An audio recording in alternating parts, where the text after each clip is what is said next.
Hi guys, welcome and welcome back to our channel Urmila the housewife. आज है Thursday. मैंने yellow पहना था, सूट डाला था क्योंकि मैंने पूजा करी थी। आज मुझे उद्यापन करना था तो मैं सोचा आज एक ब्लॉग बना लेते हैं।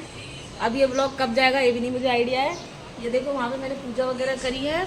तो गाइस कुछ नहीं, मैंने सोचा था आज कुछ ब्लॉग करेंगे। अभी मैंने नाश्ता बनाया है, सैंडविच बनाया था, बड़ा मस्त सैंडविच बना था, आलू का सैंडविच बनाया था क्योंकि आज प्याज वगैरह खा नहीं सकते थे, सिर्फ आज थर्सडे तो इसीलिए। मतलब जब चीनू छोटी थी तब से ही मैंने व्रत रखना छोड़ दिया था। मतलब मैं भाभी की जब डिलीवरी थी आई थी उसी टाइम ही मैंने व्रत छोड़ दिया था।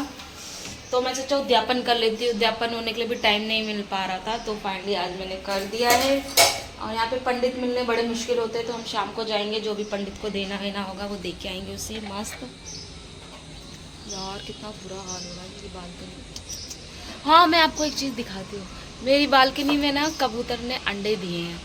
यार देखो मैंने ना यूट्यूब पे देखा था कि ना कबूतर जो अंडे देते हैं या घोंसला बनाते हैं वो अच्छा नहीं रहता।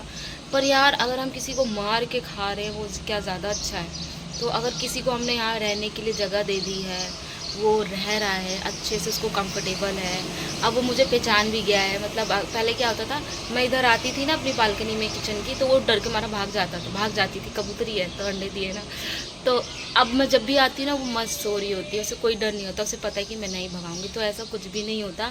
अगर आप किसी को पनाह दे रहे हो रहने के लिए तो वो ब्लेस है आपके लिए, मतलब ब्लेसिंग मिलेगी आपको, बहुत अच्छा होता है। अगर हम मानो अगर उसका घोंसला मैं तोड़ दूँ, उसके अंडे तोड़ दूँ तो वो चीज़ गलत है ना, मुझे ही पाप लगेगा। तो इसलिए मैंने नहीं भगाया इन्हें। वैसे मैं अपने बालकनी के बाहर रखती थी पानी वगैरह तो कबूतर पी के जाता था, कबूतरी पी के जाती थी, पर मैं चली गई थी तो रखना भूल गई थी। मैं आपको दिखाती हूँ, बस ये भाग ना जाए इसलिए ना। मेरे बालकनी की वाली हालत भी ख़राब है, कोई भी चीज़ रखती ना फेंक देते नीचे ही लोग। मिस शो यू उड़ गया उड़ गया उड़ गया उड़ गया। देखो इसके अंडे दिखाती हूँ मैं आपको। ये रहा अंडा, ये देखो अंडा, घोंसला बना रहा है। तो बताओ इतने सुंदर सुंदर अंडों को मैं कैसे बहा दूँ। ये देखो मेरे जितना भी सामान में रखती है ना ऐसे उठा उठा के नीचे रख देते, फेंक देते ये लोग। देखो क्या हाल कर रखा है इन लोगों ने। इसलिए नहीं, फिलहाल मेरी जो किचन का हाल है वो देख लो, करके दिखा। ये देखो कितना बुरा हाल है मेरी किचन का। फिर आज कुछ मन नहीं कर रहा करने का, 10 बज गया है। चीनू तो नहा ली है।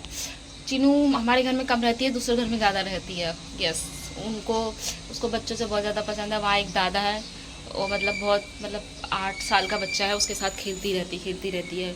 अभी जब सुबह उठी थी तो भी दादा दादा करके अचानक से रोने लग गई और भागी उनकी तरफ। माँ बाप से प्यारे हैं वो लोग।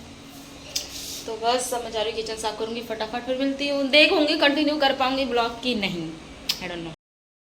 तो गाइज अभी जो टाइम हो रहा है वो आई थिंक 6:45 हो रहा है। आई थिंक क्या हो ही रहा है 6:45। और मैं अपने यहाँ पे ब्लाउज वाली का वेट कर रही हूँ क्योंकि मेरे को वहाँ जाना था। फिर उन्होंने कहा कि मैं यहाँ आ जाती हूँ क्योंकि मैं यहाँ पे आ रही हूँ, कुछ अर्जेंट काम है तो आपका ब्लाउज भी दे दूँगी। तो ब्लाउज़ ये था कि मैं ना जल्दी कोई नई साड़ी खरीदती नहीं। मुझे जितनी भी साड़ियाँ मिलती हैं ना लेन देन में, जैसे किसी की शादी में चली तो अच्छी खासी साड़ी मिल जाती है पहनने लायक, तो मैं उन्हीं को ही सिलवा लेती हूँ। और मैंने आई थिंक पता नहीं कितने महीनों से या कितने साल से साड़ी नहीं डाली है। राइट, मैंने इतने साल से साड़ी नहीं डाली, 1 साल हो गया होगा मेरे ख्याल से। तो कल फंक्शन में जाना है, शादी है, तो सोच रही घर में जो साड़ी पड़ी है जो मुझे मिली है, बहुत सारी साड़ियाँ मिली है जिनका ब्लाउज़ मैंने सिलवाया है पर उसे एक बार भी नहीं पहना, तो सोच रही पहन लेती हूँ। तो बस उनके पेटीकोट्स वगैरह लेने जाने हैं। तो बस अब हम निकल रहे हैं। ये मेरी जो ब्लाउज़ वाली भाभी है वो आ जाए, ब्लाउज़ थोड़ा नाप नूप लूँ तो कैसा फिटिंग है जे का। कल हम लोग क्या हुआ था कि गए थे शॉपिंग करने के लिए। शॉपिंग क्या करने गए थे, मेरे पास इतनी साड़ी पड़ी थी पर किसी का पेटीकोट नहीं था, तो मैंने सोचा 2-3 साड़ी का पेटीकोट खरीद लेती हूँ, जो समझ में आएगी वो पहन लूँगी गर्मी के हिसाब से, क्योंकि गर्मी इतनी पड़ रही है, दिल तो कर रहा है सूट पहन के चली जाऊँ पर साड़ी भी पहननी चाहिए कभी कभी।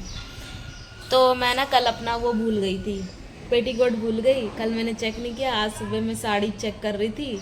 मैं सोचा दोनों साड़ी एक बार फिर से पहन के देखती कौन सी ज़्यादा अच्छी लगी। भाई पेटीकोट ही गायब, मैं तो सांस ही रुक गई, इतने महंगे पेटीकोट थे वो। और फिर मैंने कहा गया पेटीकोट। तो 3-4 जगह पे हम लोग रुके भी थे, वहाँ पे कॉल करके पूछा तो उन्होंने बोला नहीं यहाँ पे नहीं। तो मैंने डायरेक्ट फिर जहाँ से ख़रीदा था उससे कॉल किया तो उन्होंने कहा हाँ यहीं पे ही छूट गया। तब जान में जान आई तो हमने वो कर दी फास्ट कराया। तो वीवाश कराया, वो आने वाला है पेटीकोट लेके। तो बस तैयार व्यार होएंगे मस्त, निकलेंगे हम लोग, आराम से निकलेंगे, गर्मी इतनी है तो आराम से जाएंगे और आराम से तो नहीं आएंगे, जल्दी आ जाएंगे। अरे सब नहीं करो ना यार, अब तो ये आएगा।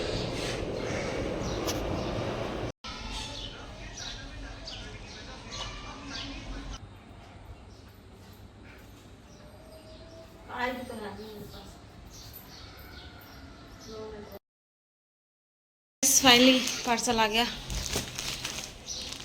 हमारे यहाँ फ्राइडे को लाइट नहीं रहती है, सॉरी, ये निकालने का तरीका थोड़ा डेंजर था मेरा। ओ बड़ी अच्छी पैकिंग है यार, वो सब लगा के दिया एकदम से। तो आप भी अगर कोई सामान भूल जाए तो आप भी फास्ट कर लें और अपना सामान अपने घर पे मंगवा लें। तो ये मेरे 2 पेटीकोट और साड़ी का तो मुझे समझ ही नहीं आ रहा, मेरे पास 2 साड़ी है, मैं बहुत ज़्यादा कंफ्यूज हूँ कि मैं क्या पहनूँ, कुछ नहीं समझ आ रहा। ये पूरी नेट की है, ये मुझे बहुत अच्छी लग रही है और मेरे हस्बैंड को ये वाली अच्छी लग रही है, ये वाली अच्छी लग रही है और ये वाली मुझे ये बहुत अच्छी लग रही है।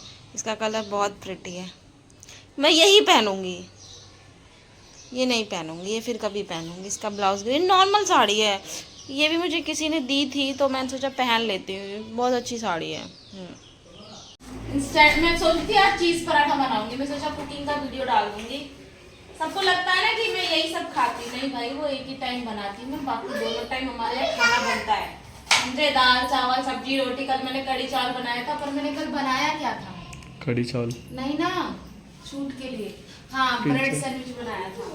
तो आज मेरा कुछ भी कुकिंग करने का मन नहीं था, मैंने सोचा था आज वो बनाऊंगी चीज़ पराठा, इंस्टेंट बन जाएगा, इनको पास्ता खाना था। तो यहाँ पे मैं वेजीज कट कर रही हूँ, फटाफट पास्ता बनाऊंगी, चीनू को खिचड़ी खिलाऊंगी, एक साइड खिचड़ी एक साइड पास्ता पक रहा है। हमारे यहाँ लाइट नहीं है, फ्राइडे है तो मतलब मोस्टली जाती है, पर पिछले हफ्ते भी नहीं थी, इस हफ्ते भी फ्राइडे को लाइट नहीं है। 3 बजे आएगी, सुबह 10 बजे की गई हुई है, पहले से ही मैसेज आ जाता है। खैर छोड़ो। तो यहाँ पे मेरा जो पास्ता वो बनके रेडी हो गया है, अब इसको हमें खाना है।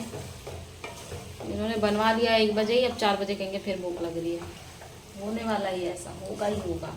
इतनी गर्मी में मन नहीं करता बनाने का। Pasta yummy yummy yummy yummy yummy yummy pasta. So guys हमारा पास्ता बनके तैयार है, पास्ता मैक्रोनी, और जो काफ़ी ज़्यादा तीखा बन गया। हम लोगों को ना तीखा खाने का आदत छूट गया, हम लोग तीखा बहुत कम खाने लग गए हैं। इसको बिल्कुल नॉर्मल तरीके से बनाया है और गर्मी इतनी लग रही है ना, बालकनी में खाने में बहुत अच्छा लग रहा है। तुमको कैसा लगा इसका टेस्ट? बहुत तीखा लग रहा है, टेस्ट अच्छा है। इतना तीखा नहीं है, नॉर्मल है, पर हम लोगों ने तीखा छोड़ दिया है, मतलब खाते हैं पर उतना नहीं खाते। चीनू तुम पूल में नहाने जा रही हो? हाँ चीनू देखो यहाँ पे हवा भर रही है। जब हम अपनी एनिवर्सरी पे ये वाला लेके गए तो ये लड़की इसके अंदर बैठती नहीं थी, बहुत ज़्यादा डरती थी। तो अब देखो इसने मेरे हाथों की नेल पेंट देख ली है, मेरे हाथ देखो फिर से ख़राब होने चालू हो गए यार। इसलिए मैंने ज़्यादा वो भी नहीं लगाई, क्योंकि मेरे को खाना वाना बनाना होता है तो फिर मेरे को छुड़ाने में दिक्कत होती है, क्योंकि थिनर जो है मेरे हाथों में लगता है, इसीलिए। फूल जाएगा तो मम्मा को दे दो। ओह माय गॉड, इतना सारा कर लिया। हाँ चिन्नू का है, खोला नहीं खोलूंगी मैं। हमारे घर में अभी लाइट आ रही है 3:30 बजे के आसपास और 3:45 होने जा रहे हैं। तो हम लोग को जाना है शादी में, तो मैं जा रही हूँ फटाफट रेडी होने के लिए। कम से कम 1.5 घंटा तो लगेगा ही, अगर अच्छे से तैयार हो रहे तो मस्त तैयार होके आती।